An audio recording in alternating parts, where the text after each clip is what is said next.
কুমিল্লায় এখনো বন্যা পরিস্থিতির উন্নতি হয়নি। গোমতী নদীর পানির স্তর কমলেও রয়েছে বিপদসীমার উপরে। জেলার বুড়িচংয়ের বাকশিমুল থেকে বিস্তারিত জানিয়েছেন প্রতিনিধি আনোয়ার হোসেন। আমরা সরাসরি যুক্ত হচ্ছি তার সঙ্গে।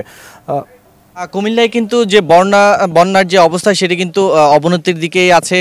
গোমতীর যে পানি সেটি এখনও কিন্তু যে বিপদসীমা রয়েছে সেটির উপরে প্রবাহিত হচ্ছে, কিন্তু গোমতীর পানি বিপদসীমার উপরে থাকলে যে পানিটি কমেছে সেই পানিটি কিন্তু যে স্তর সেটি কিন্তু এই যে বুড়িচংয়ের যেই ভাঙন ধরেছিল সেই জায়গা দিয়ে এখন যেই গ্রামগুলো রয়েছে সেগুলো প্লাবিত হচ্ছে।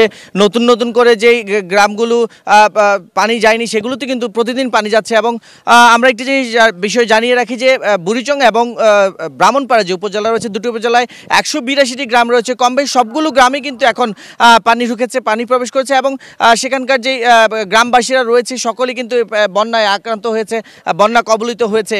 আজকে কুমিল্লায় যে স্বরাষ্ট্র উপদেষ্টা আছেন তিনি এসেছিলেন, তিনি কিন্তু আমাদেরকে জানিয়েছেন যে বন্যার্তদের জন্য পর্যাপ্ত ত্রাণের ব্যবস্থা রয়েছে এবং যেই যেই জায়গাগুলোতে যে সমস্যা হচ্ছে সেই জায়গাগুলোতে কিন্তু তারা নজর দিচ্ছেন এবং যে ভাঙনের বিষয় যেটি রয়েছে সেটাকেও যেন খুব দ্রুতই সেরে ফেলা যায় সেই দিকেও তারা নজর রাখছেন এবং সেই জন্য করণীয় যেটি সেই কাজটিও তারা করবেন বলে আমাদেরকে জানিয়েছেন। আমরা একটি বিষয় জানিয়ে রাখি যে কুমিল্লার যে বন্যার পরিস্থিতি এটি কিন্তু এখনও অবনতির দিকে, এটি কিন্তু এখনও উন্নতির দিকে যায়নি। আমরা কিন্তু এখানকার যেই ত্রাণ ব্যবস্থা রয়েছে সেটি পর্যাপ্ত আছে।